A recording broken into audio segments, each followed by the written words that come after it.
Olá, bom dia, boa tarde, boa noite. Depende do horário que você estiver me ouvindo ou me assistindo. Tudo bem com você?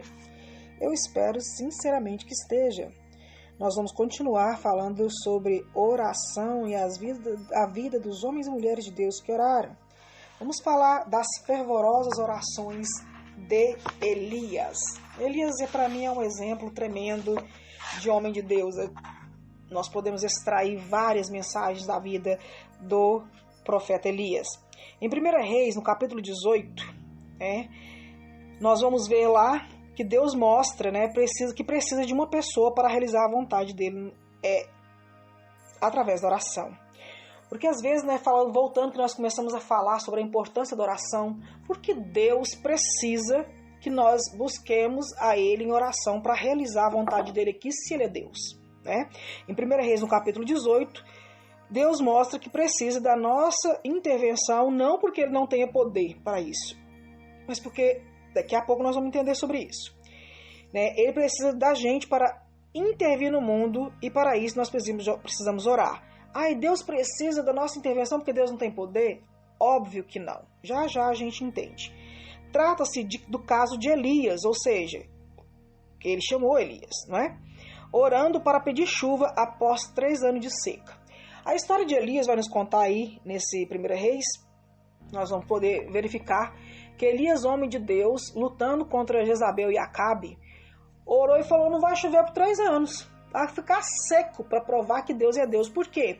Porque Azera e Baal tinha como deuses, entre aspas, daquela época, tinha como função fazer relampejar e chover.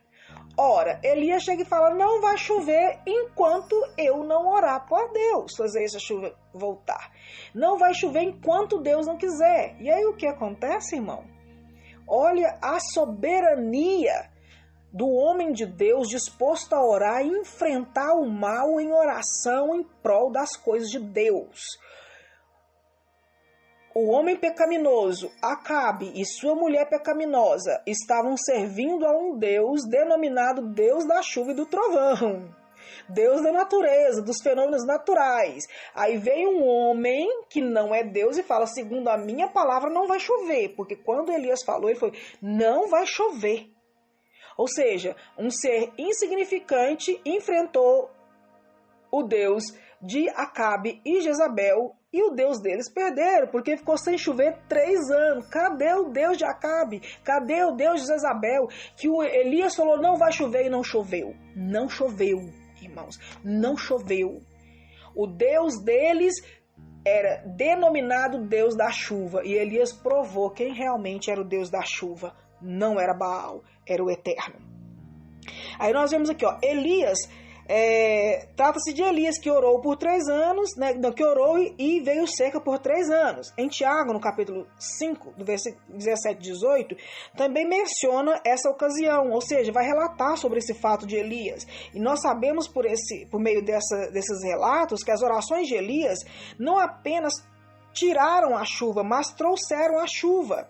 Ele orou para pedir a seca e depois ele orou para que a seca cessasse. Isso mostra que temos problema quando os profetas estão orando pela seca.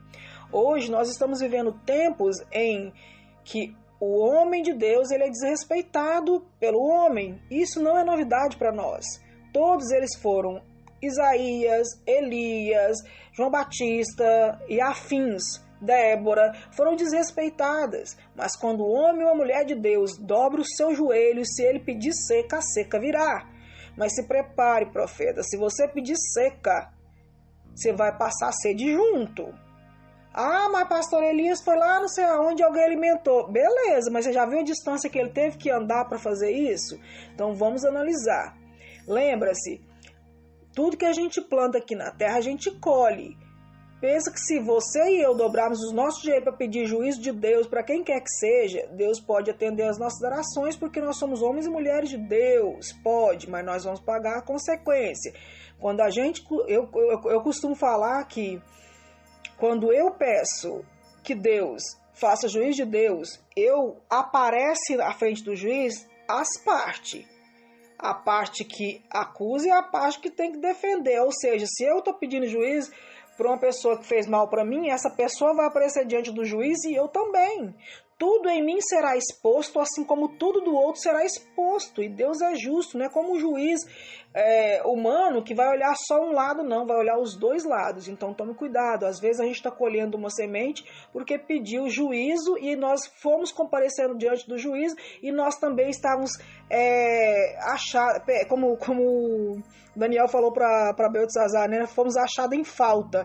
Aí o nosso opositor, porque inimigo a gente só tem um, Satanás, né? E mesmo assim ele não é o nosso inimigo maior, ele é nosso grande opositor, porque o nosso inimigo verdadeiramente somos eu e você. Porque somos nós com as nossas péssimas escolhas que nós damos lugar a Satanás para agir na nossa vida. Então isso faz de nós o nosso próprio inimigo. Então quando a gente faz esse tipo de oração, Deus atende, mas nós vamos aparecer na frente do juiz com essa pessoa. Você vai ser achado em falta ou não? Então, tome cuidado com as orações. Elias pediu para que não chovesse durante 3 anos e não choveu durante 3 anos. Isso mostra, irmãos, que nós não vamos ficar isento dos pedidos que nós fazemos. Se Elias tivesse falado assim, Senhor, vai ter seca, e eu vou ficar de boa aqui na seca, Deus talvez não fizesse isso, porque Deus é justo. Deus deixou que Elias passasse as consequências das suas próprias petições. Mas Deus supriu as suas necessidades. Quando eu falo isso, não é para que nós ficamos desencorajados a orar e pedir justiça pelo Senhor. Veja, irmão, justiça e não vingança, tá? No versículo 1 de 1 Reis, no versículo 18, após 3 anos de castigo, Deus falou para Elias, Deus chama Elias e fala, Elias, agora você vai lá até com Acabe, você falou para Acabe que não ia chover 3 anos. Agora você volta lá e fala, olha, vai chover. E vai falar para Acabe, vai chover, corre, que vai cair chuva do céu, vai molhar você e seus carros e seus cavalheiros.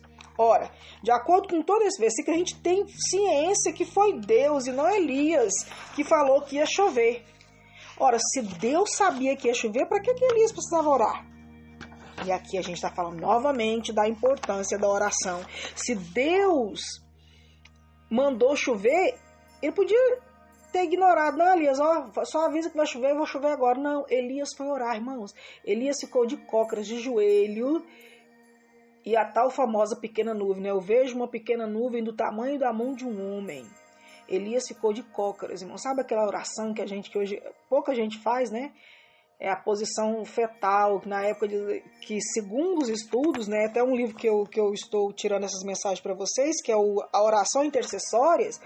Elias ficou na posição de dar a luz para orar. E isso é muito simbólico, né, irmãos? Que a oração, irmão, ela faz nascer no mundo natural o sobrenatural aquilo que está preso no sobrenatural. Então, o que estava preso no sobrenatural? A chuva. Elias orou, veio a chuva, né?